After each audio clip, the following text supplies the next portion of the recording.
Welcome to this F&B vodcast, and today we're going to talk about two very important components: retirement planning and estate planning and wills.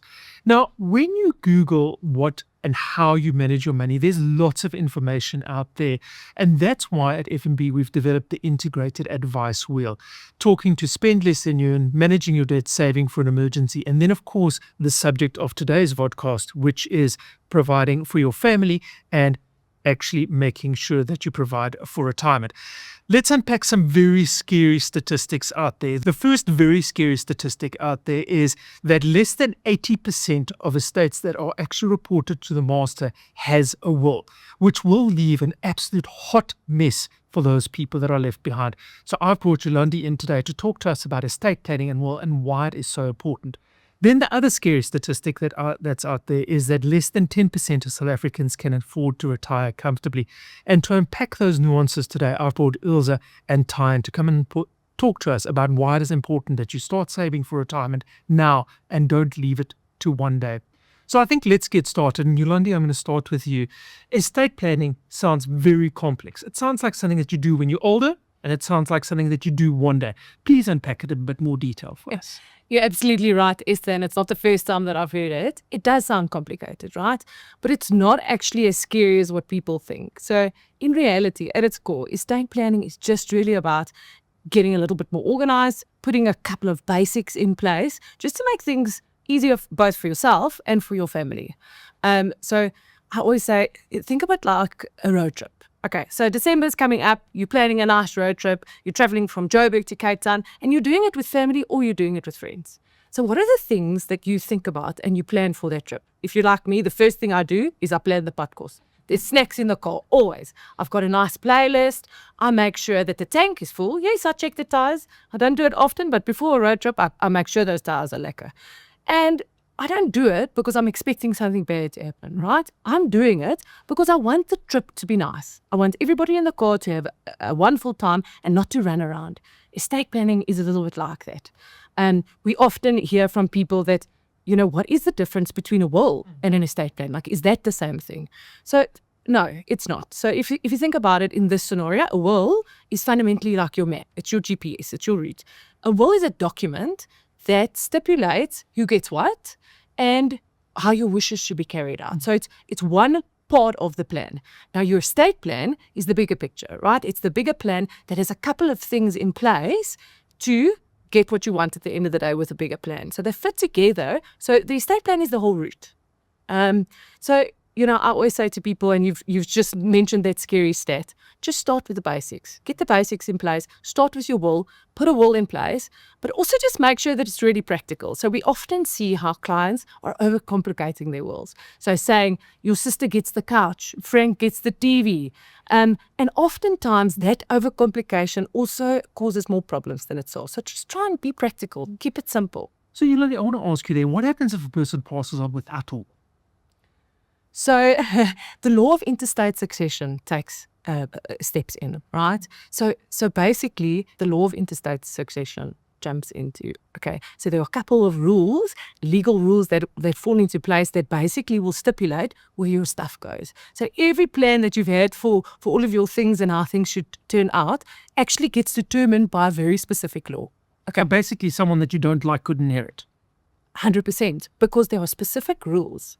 So basically, doing a will is just going to take out a lot of angst out of the system. How easy is it to do a will? So it's super easy. So at FNB, we've actually made it even easier. So right now, you can go onto the app and you can draft the will. On the app, we've even made it easier to check to do a personalized estate calculation. So to check if you've even got liquidity in your estate. But that's a bigger conversation. Fundamentally, it's really easy. You can just do it on the app today. Okay, so will is basically who gets what and who's the guardians of the minor children. 100%. 100%. Very important things to sort out as quickly as possible. So once we've got the will sorted out, I want to talk about something that seems to be very contagious. I'm going to appoint my best mate as an executor as opposed to the bank because I'm trying to save on the executor's fees. What's your view on that? Sure. So we actually see that and hear that quite often. Okay, so fundamentally people do that, right? So we still see people, they nominate, like you say, your friend or somebody close to you, so like a family member. And the idea there is that, and one understands it, you trust these people, right? And you want somebody close to you to settle your affairs. We often see that happens because people want to, when the time comes, be able to negotiate a lower fee with a professional executor. Okay, now this all sounds good in practice or in theory, but in reality, if you really think about it, the estate administration process is very complex. Okay, so very complex. There's a lot of third parties. You need the expertise to be able to do it. So basically what then ends up happening is that you're putting a lot on your family member. So they have to, while they're going through grieving and they're going through an emotional state, they have to now go and once again, like I said, either shop for a professional executor or they have to take on their process themselves. What we say is the best thing you can actually do is make sure that you've got an executor, a professional executor up front, one that has the expertise, the continuity. So yeah, we do hear that with why should you have it with a bank? A bank has continuity, right? So if the person that you've nominated is no longer around, there's always somebody to back you up. Okay, so continuity, really, really important. Objectivity, really, really important. So if you get a professional executor up front, one that you choose, that you're comfortable with, they remain objective. And then the best part is they take all the stress, all the pressure off of your family members, because that's what you want at the end of the day. Because you don't want a family member going through a learning curve while trying to sort out an estate. I mean, something that could technically take a year could now take 2 or 3 years because they don't have the knowledge on it. Could potentially never get sorted, Esther, because that is the reality. It is really, really complex. Okay. So, Yolandi, we have the will in place now, and the next step obviously is to do an estate plan. Why is an estate plan so important, and why does everyone need to do one? So estate plan, like I said earlier, it's the bigger picture, right? You need to make sure that the bigger picture is catered for as well. So a will is a great starting point, but it's a starting point. So you need to make sure that you've got a will and that it specifies how your wishes what should happen to your stuff and what your wishes are, which goes into the document. But there's a couple of other things that you need to consider.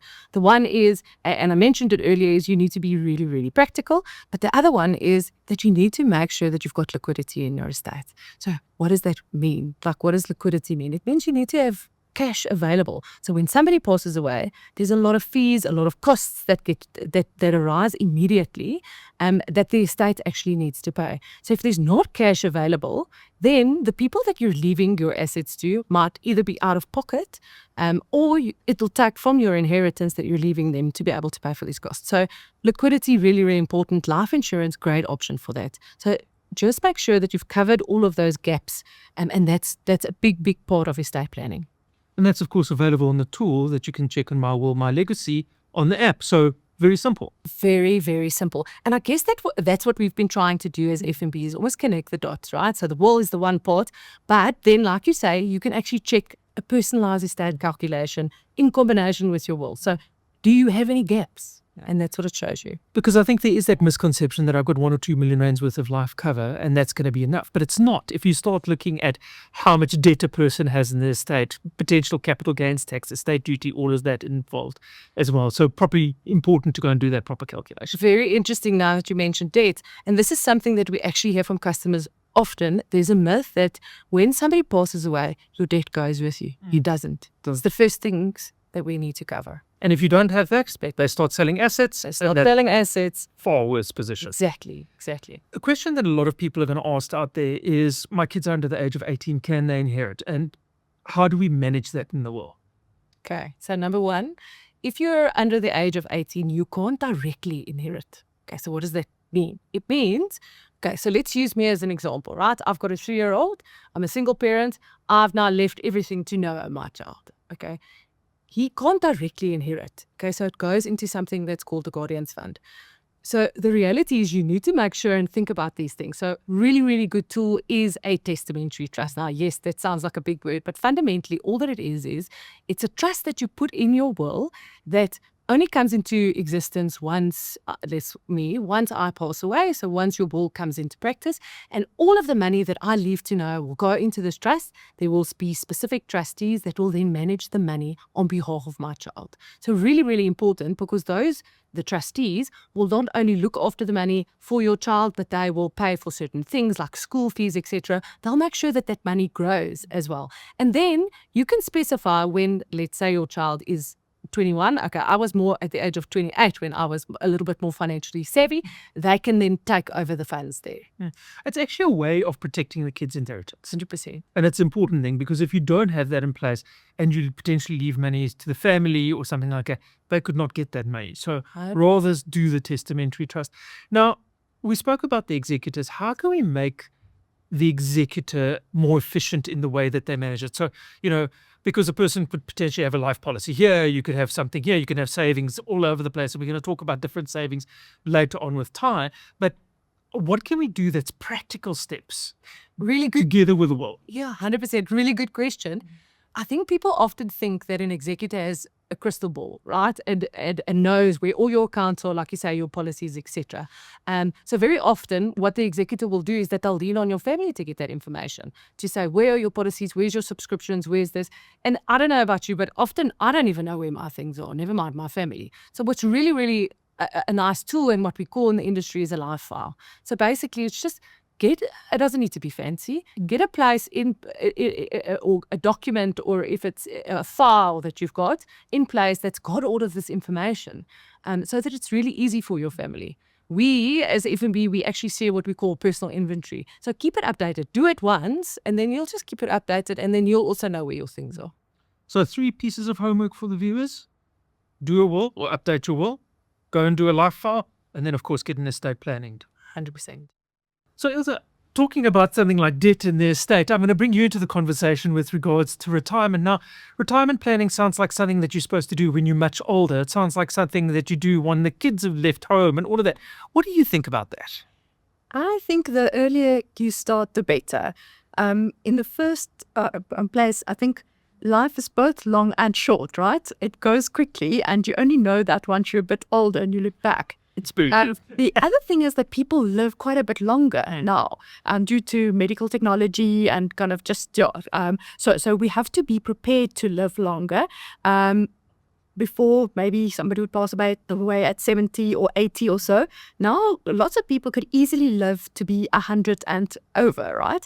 And on the one side, yes, people will say, why should I save? What if I die? But like, what if you don't? So then you still need to be able to sustain yourself. And you also don't want to be a burden or a responsibility for family and friends if you don't need to be. So I would say the sooner you can start, the better. It will just give you peace of mind. We know that financial distress also causes a lot of stress and illness and so on for people. So just for your general wellness, start saving earlier.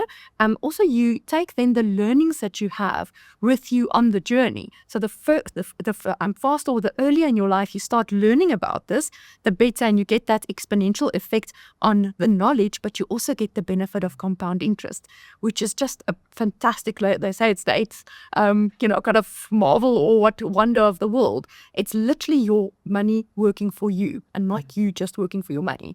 Because you actually start getting the proper return sort of 5 years before retirement. I think just literally working an extra 2 years in retirement can reduce any shortfall significantly. So talking about numbers, Ty, what's the formula? How much do I need to save for retirement? And how do I save for retirement? I mean, the good news, Esther, is there is no formula. So no one retirement plan. My retirement plan could be completely different to yours. So whether you're Gen Z, Millennial, or Gen X, they're all different. What's important is that you look at your current circumstances and your life stage and make sure that you put together a fit-for-purpose retirement plan that will ensure your financial well-being in the future. There are many ways to do this. So as Ilse mentioned, just start. And if it's a traditional savings account that you want to start with and that meets your current needs, start with that. Or leverage retirement annuity solutions. We have unit trust and tax-free solutions that you can leverage off of to make sure that you have a tax-efficient retirement. And if you have or are in a community of like-minded people and you all want to save towards retirement and towards a single goal, you can do it with a group of people through stokvels. So just taking advantage of these solutions now, today, to ensure your financial future is actually a good way to start. And that's the formula. Just start. So there's a couple of things that I want to unpack in your answer there. So I'm an absolute fan of emergency savings. I think every person should have at least 1 month's worth of income available that they can, because the pawpaw is going to hit the fan at some stage. So, and that would obviously be your cash type solution that you have there. And considering the backdrop that we have at the moment in South Africa, that less than 24% of South Africans have 1 week's worth of emergency save, it's important that you start building that type of buffer up. Let's start talking about those other two or the other three solutions. I'm an absolute fan of a tax-free savings account. I think it's great. Obviously, you can contribute 36,000 Rand a year up to a maximum of 500,000 Rand in your lifetime to that in a unit trust. Tell us a little bit more about a retirement annuity, though. Yeah, it's a scary statistic, Esther. And I think the important thing is people hear 36,000 and they think, well, I need to have a lot of money before I start saving for retirement. No. So you can start saving for your retirement through a retirement annuity from as little as 300 Rand a month. So if you're waiting for that big bonus or that big lump sum, you're only eroding the time that you have for your investment to grow. So the solutions are there and they're available for you to start now from as little as 300 Rand per month. And I mean, that's talking to Ilse's point earlier of compounding. I mean, if you can start at 300 Rand a month, say in your 20s or 30s, and you leave that in a tax-free savings, I mean, that's significant. I think we did a calculation a couple of months ago, because we are nerds at F&B, that you contribute 3,000 Rand a month into a tax-free savings account and leave that until the age of 70. That's multiples of millions, which is really, really important. So the important thing is start now, and you don't have to worry, you don't need a lot of money. $300 a month, which is a takeaway meal for a family of 4. Absolutely. Okay. Ilse, I'm one of those people that's in runway to retirement, and I'm sure some of the viewers out there also the more mature. What is your advice to the runway to retirement cohort? In a way, I'm almost going to say everybody is on the runway to retirement. Some are just a little bit closer to liftoff, but okay. So I think firstly for yourself, yes, make sure that you know where you currently stand, and you have to be very honest with yourself. Sometimes I think people, similar to creating a will, you have to really just think about life and what happens and take responsibility for things. So firstly, see where you're at. We said if you have debt, if it's productive debt, like a home loan or whatever, that's great. But if it's debt for, let's say, clothing and stuff like that, rather pay that off. That's expensive. And then you free up money to be able to save. The other thing is that we have to remember that different generations learn from each other. So if you're a parent, what you do with your money now and how you talk about it, how you spend it, how you respect it, what your relationship is with money, you model that to your own kids and maybe other kids or youngsters who you might be a role model to. So if we start fixing it with the current generation, we also solve in a way for future generations.